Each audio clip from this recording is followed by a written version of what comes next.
शुरू करें। बिस्मिल्लाहिर्रहमानिर्रहीम। सुब्हानक अल्लाहुम्मा व बिहम्दिका व तबारक अस्मुका व तआला जद्दुका ला इलाहा गैरुक। अल्लाहुम्मा सल्लि अला मुहम्मदिन नबिय्यिल उम्मी व अला आलिहि व सल्लिम तस्लीमा। रब्बि इश्रह ली सदरी व यस्सिर ली अमरी वहलुल उक़दतम मिन लिसानी यफ़क़हू क़ौली। लेक्चर के शुरू में अल्लाह से दुआ है कि ये जो आपको इस वक्त बात समझाने जा रहा हूँ ये आप लोगों को आसान अल्फाज में समझ में आ जाए। आमीन। और मैं भी अल्लाह से दुआ करता हूँ अल्लाह मुझे वो अल्फाज दे जो आपको आराम से आपको समझ में आ जाए। आमीन सुम आमीन। ये एक रिसर्च बेस्ड लेक्चर है, यहाँ पे कुछ रिसर्च मौजूद है।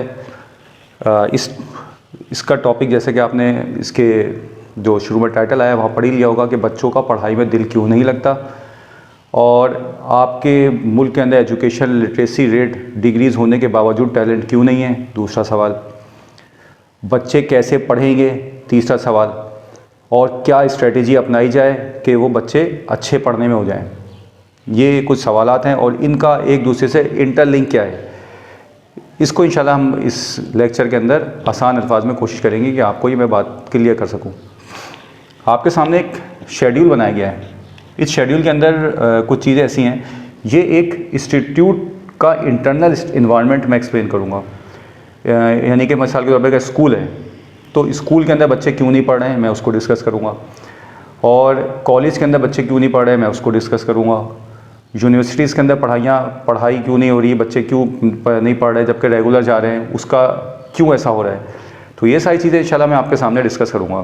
तो चलें स्टार्ट करते हैं अपना लेक्चर। सबसे पहले मैंने इसके अंदर दिया हुआ है सीरियल नंबर तो नॉर्मल आपको पता है 1 2 3 4 5।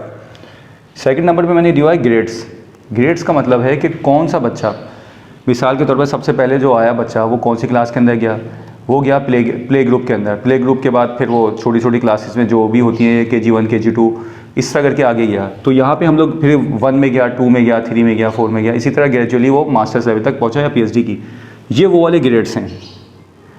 यहाँ पर क्या है, यहाँ पर है स्टूडेंट का कॉन्ट्रीब्यूशन, कि स्टूडेंट पढ़ क्यों नहीं रहा, उसका कॉन्ट्रीब्यूशन क्यों नहीं है, क्या वजूहत है कि उसका कॉन्ट्रीब्यूशन नहीं है। यहाँ पे लिखा हुआ है टीचर का कॉन्ट्रीब्यूशन, टीचर उसके क्या जिम्मेदारियाँ हैं, वो क्या कॉन्ट्रीब्यूट करेगा तो ये फ़ायदा होगा। यानी कि टीचर कॉन्ट्रीब्यूशन यहाँ पे क्या है, कितना पढ़ाए, क्या करे, किस हिसाब से पढ़ाए, तो यहाँ पे हम वो डिस्कस करेंगे। चौथी चीज़ यहाँ पे, पांचवी चीज़ आपकी लिखी हुई है ऑब्जेक्टिव्स को मैं थोड़ा एक्सप्लेन कर देता हूँ। मिसाल के तौर पे इस मार्कर का ऑब्जेक्टिव क्या है, पर्पस क्या है कि ये लिखे, इसके अंदर इंक मौजूद हो और प्रॉपर इसकी निब वगैरह बैलेंस है। इस ग्लासेस का पर्पस क्या है, ताकि ये मेरा विजन क्लियर करे क्योंकि मेरी आईसाइट वीक है। कपड़ों का क्या पर्पस है, ताकि मेरा लिबास बने, मेरा जिस्म छुपा रहे या मैं अच्छा लगूँ दूसरों की नज़र में वाला। और तो हर चीज़ का कोई ना कोई ऑब्जेक्टिव और पर्पस होता है। ये जो मैं बताऊँगा इसका भी कोई ऑब्जेक्टिव होगा लाजमी, वो एंड में हम लोग देख लेंगे क्या ऑब्जेक्टिव है। असल जो है वो हमें देखना है बच्चे पढ़ने में दिल लगाएं, तो उसके लिए क्या जिम्मेदारियाँ टीचर की बनती हैं। हम टीचर को यहाँ पर थोड़ा सा क्रिटिसाइज़ करेंगे पॉजिटिव वे में कि उसके अंदर वो एबिलिटीज़ बढ़ जाएँ, ना कि ख़त्म हो जाए। और ऑब्जेक्टिव देखेंगे। ऑब्जेक्टिव जैसे कि मैंने आपको बताया कि इन दोनों का कॉन्ट्रीब्यूशन से क्या ऑब्जेक्टिव मिला। फिर आएंगे फैक्टर्स, वो फैक्टर्स जिसकी वजह से इसका या इनका जो ऑब्जेक्टिव है, इन दोनों का कॉन्ट्रीब्यूशन होने के बाद जो ऑब्जेक्टिव बनेगा वो अचीव क्यों नहीं हो रहा, क्यों ऑब्जेक्टिव हासिल नहीं हो रहा। तो चले मैं अपना यहाँ पे दोबारा, पहले तो मैंने बोल दिया कि स्टार्ट करता हूँ, यहाँ पे दोबारा यहाँ पे इसकी डिटेल्स को स्टार्ट करता हूँ। सबसे पहले लिखता हूँ नंबर 1। सबसे पहले अगर हम लोग अपना देखें जो प्ले ग्रुप एरिया है, वहाँ से अगर हम समझ लेंगे 0 से लेकर 0 क्लास से लेकर क्लास KGs तक, KGs के जो भी सेक्शंस हैं, KG1 KG2 जो भी है, प्रेप 1 प्रेप 2 जिसको आप जो भी कहते हैं, यहाँ पर बच्चों का स्कूल जब जाते हैं तो कंट्रीब्यूशन क्या होता है, किस हिसाब से पढ़ रहे होते हैं, उनका दिल चाहता भी या नहीं चाहता। तो उनका दिल नहीं चाहता पढ़ने का, तो उनका कंट्रीब्यूशन होता है 0%। वो नहीं पढ़ेगा, उसकी कंट्रीब्यूशन 0% रहेगी। अच्छा, टीचर का कंट्रीब्यूशन यहाँ पर होता है 100%, फुल कंट्रीब्यूट करता है, एक्टिविटीज़ में इन्वॉल्व करता है, वर्कशीट करवाता है, ब्लैंक शीट्स को भरवाता है, बार बार उसको एक्ट करके दिखाता है। कुछ एक्टिंग्स इन्वॉल्व होती है टीचर्स की, कुछ उसकी अपनी पर्सनल एफर्ट्स होती है, वो बच्चे को मेंटोर करता है और उसका फिर हमें ऑब्जेक्टिव हासिल हो जाता है। यानी कि इस साल के एंड में उसको ये वाले टास्क आ जाने चाहिए। मिसाल के तौर पर ट्रेसिंग तो उसको कम से कम आ जाए, ये उसका ऑब्जेक्टिव होता है पहले साल का, तो ऑब्जेक्टिव हो जाता है अचीव, अगर ये 100% कंट्रीब्यूशन दे। फिर उसके बाद आती है नंबर 2 के ऊपर, हम देखते हैं हमारे पास क्लासेस आती हैं क्लास 1 से लेकर 3 तक। 1 से लेकर 3 तक जो बच्चे का कंट्रीब्यूशन होता है वो होता है 5%। सिर्फ 5% इसका दिल लगता है अगर यहाँ पे टीचर ने 100% कंट्रीब्यूशन दिया होता है। तो अगर ये 100% कंट्रीब्यूशन दे के ऑब्जेक्टिव अचीव कर ले तो यहाँ पे बच्चे को सिर्फ ट्रेसिंग और थोड़ा बहुत काम आ गया होता है, हल्का फुल्का, ठीक है। यहाँ पे टीचर का कंट्रीब्यूशन ऑब्वियसली 95% होगा, 100 में से 5 का 95%। तो यहाँ पे टीचर का कंट्रीब्यूशन 95%, बच्चे का 5% इंटरेस्ट, इसको जब हम मर्ज करते हैं तो हमारा ऑब्जेक्टिव अचीव हो जाता है 100%। नंबर 3 पे आते हैं। क्लास 4 से लेकर क्लास 6 तक यहाँ पर बच्चों का जो कंट्रीब्यूशन होता है वो होता है 10%। कितना? 10%। इस 10% में खेलते हैं। टीचर का कंट्रीब्यूशन यहाँ पे ऑटोमेटिकली 90% हो जाता है। इन दोनों का जब कंट्रीब्यूशन हमने 100% बना तो यहाँ पे ऑब्जेक्टिव अचीव, हमने ऑब्जेक्टिव हासिल कर लिया, बच्चे को थोड़ा बहुत समझ में आना शुरू हो गया। अभी भी उसका इंटरेस्ट डेवलप नहीं हुआ है। इंटरेस्ट स्टूडेंट कंट्रीब्यूशन जब उसका इंटरेस्ट डेवलप यहाँ पे 100% होगा तो इसका मतलब है उसका इंटरेस्ट डेवलप हो चुका है। अभी तक इंटरेस्ट डेवलप ही नहीं हो रहा है उसका। हम लोग आते हैं फिर बड़ी क्लास के अंदर। हमारे पास आती है क्लास 5 से लेकर 8 तक। 5 से लेकर 8 तक बच्चे का जो कंट्रीब्यूशन होता है वो होता है 25%। 25% इसका कंट्रीब्यूशन आ जाता है इन क्लासेस के अंदर। टीचर का यहाँ पे कंट्रीब्यूशन होता है 75%। यानी कि इन दोनों का कंट्रीब्यूशन अगर जिसका इतना है, टीचर ने 75% कंट्रीब्यूशन अदा किया तो यहाँ पर ऑब्जेक्टिव अचीव हो गया। Got it? आगे चलते हैं। अब आई 9th और 10th स्टैंडर्ड, कोई सा भी हो, साइंस हो, कॉमर्स, आर्ट हो, कोई सा भी हो। जनरल ग्रुप, सॉरी, कराची में जनरल ग्रुप और साइंस ग्रुप और जनरल ग्रुप चल रहे हैं। और यहाँ पर जो कंट्रीब्यूशन होता है वो इन लोगों का होता है 40%। टीचर का होता है 60%। यहाँ पर आके बच्चों का 40% जो है कंट्रीब्यूशन जनरेट हो गया। यानी कि 40% इंटरेस्ट आना शुरू हो गया अब इनका कि हम लोग कुछ करेंगे। लेकिन 60% टीचर का कंट्रीब्यूशन होता है, वो प्रैक्टिकल भी करवाता है अगर साइंस का है। मैं साइंस के हिसाब से बात करूंगा, जनरल ग्रुप का मुझे आइडिया नहीं है। वो वाइवा भी करवाता है, वो लैब्स भी ऑर्गेनाइज करवाता है, वो सारे काम करवाता है। तब जब प्रैक्टिकल जनरल भी बनवाता है, उसको सारे काम करवा के जब उस अपना कंट्रीब्यूशन पूरा कर देता है टीचर, बच्चों का 40% यहाँ पे कंट्रीब्यूशन आता है तो यहाँ पे ऑब्जेक्टिव अचीव हो जाता है। अब आते हैं हम बड़ी क्लासेस के ऊपर। First year, second year. जब हम फर्स्ट ईयर और सेकेंड ईयर को हम लोग जब ऑब्जर्व करते हैं तो हमें पता चलता है यहाँ पर जो बच्चों का कंट्रीब्यूशन है वो 50% है। कितना? 50%। 50% इनका है और 50% इनका कंट्रीब्यूशन है। दोनों का कंट्रीब्यूशन किया तो टारगेट अचीव, ऑब्जेक्टिव हमारा हमें अचीव हो गया। ओके, अब आते हैं हम 8 क्लास 14 से लेकर 16 तक कर लें, मास्टर्स लेवल को कर लें। यहाँ पर आपका 70%, बल्कि 70 भी नहीं करें, यहाँ पे आपका कंट्रीब्यूशन होता है 80% और यहाँ पर टीचर का कंट्रीब्यूशन 20% होता है। तो टारगेट अचीव आपका हो जाएगा। जो उसको जिस सब्जेक्ट का है वो सब्जेक्ट के उसमें महारत हासिल होना शुरू हो जाएगी। उसको 80% कंट्रीब्यूशन ये करेगा, 20% टीचर करेगा। अब आते हैं हम लास्ट में अबव 16, यानी कि एमफिल पीएचडी का जो लेवल है। यहाँ पर इनका कंट्रीब्यूशन स्टूडेंट का 100% और टीचर्स का होता है 0% कंट्रीब्यूशन।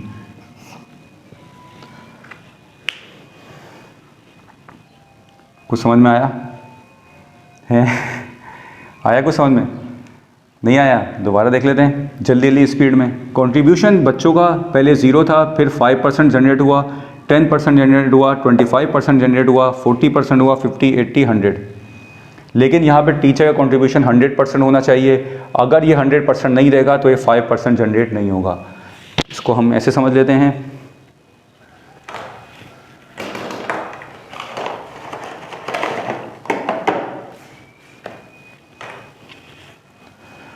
अगर यहाँ पर टीचर अपना 100% नहीं देगा तो ये 5% जनरेट नहीं होगा। अगर ये यहाँ पे 95% नहीं देगा तो ये 10% इंटरेस्ट जनरेट नहीं होगा। अगर टीचर 90% जनरेट नहीं करेगा, कंट्रीब्यूशन नहीं करेगा, तो ये 25% जनरेट नहीं होगा। इसी तरह आप देखें नीचे ये रेशो ऐसे भी जा रहा है। टीचर का कंट्रीब्यूशन अगर होगा तो पीछे वाले ने बना दिया है तो ये बनता चला जाएगा।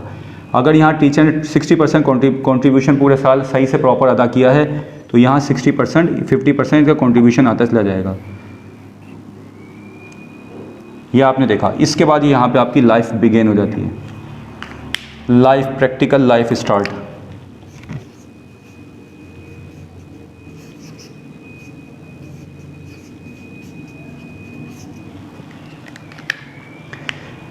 सही है। तो यहाँ पे आपको सिर्फ प्रैक्टिकल लाइफ में आपको 100% काम करना पड़ेगा। ठीक है। अब मसला क्या आता है? मसले आ रहे हैं बहुत बड़े बड़े। ये वाला जो टीचर है ना, इसको मेहनत करनी पड़ती है बहुत। इस पे कुछ फैक्टर्स अप्लाई हो जाते हैं, अफेक्ट बढ़ते हैं। इससे कहा जाता है कि तुम स्कूल के अंदर फला ड्यूटी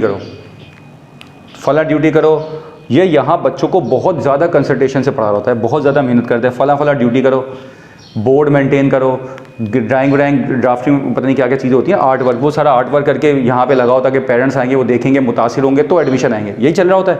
तो इसकी हो जाती है परफॉर्मेंस ख़राब। एक फैक्टर ये, फैक्टर नंबर 1, जो कि स्कूल की एडमिन की तरफ से इसके ऊपर आता है लोड। तो ये अपने जो यहाँ पे चाहे किसी भी क्लास को पढ़ाना हो, आपको पहले से प्लानिंग करनी पड़ती है। ये वो प्लानिंग नहीं कर पाता या कर पाती, जो भी है ये।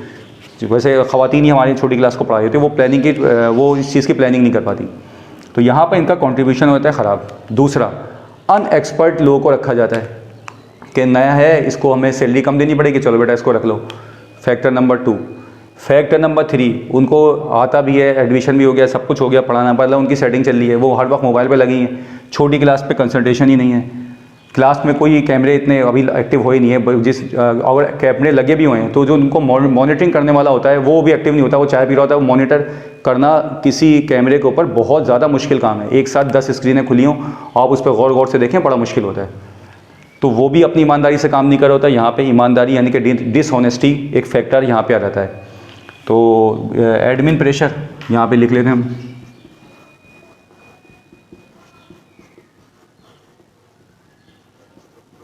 सही है, डिसऑनेस्टी। अच्छा, यहाँ पर जो टीचर्स होती हैं छोटी छोटी, उनकी एक जो मसला आता है वो को एजुकेशन का मसला आता है। छोटी क्लास की बात नहीं कर रहा हूँ, टीचर्स का। ये जो होती है कंप्यूटर वाले सर से सेट हो गई होती हैं, और या फिर स्पोर्ट्स के सर से, या जो भी है, जो भी सेटिंग वेटिंग दिखा रहा होता है ना, उनसे सेटिंग वेटिंग भी इनकी चल रही होती है। तो इसकी वजह से ये यहाँ पर अपना 100% देती नहीं है। तो इसको को एजुकेशन ही लिख देता हूँ, क्योंकि को एजुकेशन या को सिस्टम कह लें आप।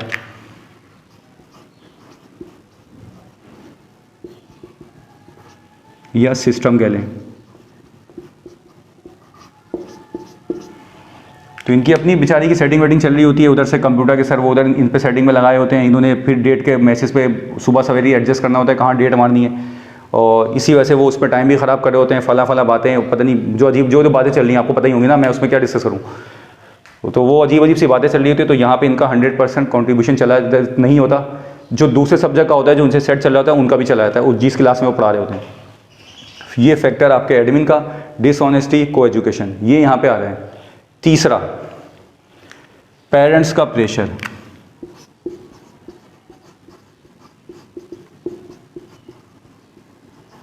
पेरेंट्स ने माइंड बनाया होता है कि बच्चा हमारा एमफिल पीएचडी करके पैसे कमाएगा। क्या माइंड बनाया होता है? पैसे कमाएगा। ये बात आप जहन में बैठा ले, एजुकेशन से आप पैसे आगे दौर में बहुत, यानी किसी को कबूल कर ले तो अल्लाह किसी को कबूल कर ले तो बच्चे कमा लें, वरना आप एजुकेशन से बिल्कुल भी नहीं कमा सकते पैसे। एजुकेशन कमाई के लिए नहीं है, इनको एक्टिव करने के लिए, इनकी मेंटल एबिलिटीज़ को एक्टिव करने के लिए कि चरसी मवाली ना बन जाए, इसलिए इसको जो ना ये एजुकेशन आप दे रहे हैं। वरना ये जहन में बैठा लें, गौर से सुन लें, इस वाले कैमरे में देख के कह रहा हूँ भाई, एजुकेशन से बच्चे पैसे नहीं कमाएंगे। सही है, आप बच्चे पैसे कमाएंगे अपने नसीब या अपने टैलेंट की बेस पर, जो भी उनमें टैलेंट होगा। सही है। कराची के अंदर अक्सर, यानी कराची में जहाँ भी मेरी ऑब्जर्वेशन है, मैं इससे बाहर, कराची से बाहर अभी कहीं गया नहीं हूँ, तमाम बैंक्स में मैनेजर, किसी कंपनीज़ के अंदर, फैक्ट्रीज़ के अंदर मैनेजर, कोऑर्डिनेटर्स, कंट्री मैनेजर, ये सारे जो है ना बिल्कुल फारिग हैं। इन्होंने बाद में, वो यूनिवर्सिटी का नाम ले लूँ, वो तो पीछे है कब्रिस्तान के बराबर में, वो बहुत मशहूर है, वो कुरान पाक की सबसे पहले आयत के नाम है, उसके ऊपर वो यूनिवर्सिटी के नाम पर बनाई गई है। तो उस यूनिवर्सिटी से वो लोग बाद में डिग्री ले लेते हैं, पहले पैसे कमा लेते हैं। डिग्री से उनको सपोर्टिव चाहिए होती है कि कल को कोई छापा मारे तो हम पकड़ में ना आए, इसके अलावा कोई मकसद नहीं होता, उनको वो पैसे आ गए होते हैं। और तो ये एक बहुत बड़ा मसला होता है। तो पैसे इससे नहीं कमाएगा, एजुकेशन से। एजुकेशन से टीचर जो है, जो आपका हाईली क्वालिफाइड होगा वो टीचर ही होगा, और इल्म जो है वो गरीबों के पास ही होगा, ये बस ध्यान में रखिएगा। इल्म आपको नहीं मिलेगा। अगर यहाँ की बात नहीं कर रहा हूँ, यूनिवर्सिटीज़ के टीचर्स की बात नहीं कर रहा हूँ, यूनिवर्सिटीज़ के टीचर को डिग्री की बेस पे या फिर उनके एमफिल पीएचडी पे या फिर ताल्लुकात की बेस पे या गवर्नर हाउस से सिफारिश की बेस पे रखा जाता है, उसके अलावा नहीं रखा जाता। गवर्नमेंट सेक्टर की बात कर रहा हूँ, प्राइवेट सेक्टर की बात नहीं कर रहा हूँ।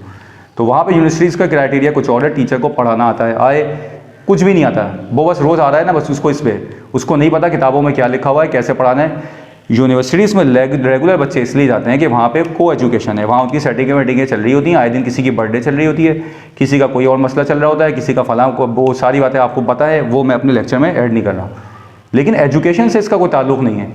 हमें एजुकेशन, अगर बच्चे को यहाँ पे वापस अपने टॉपिक पर आता हूँ, पता नहीं कहाँ चला गया, यहाँ तक हो गया।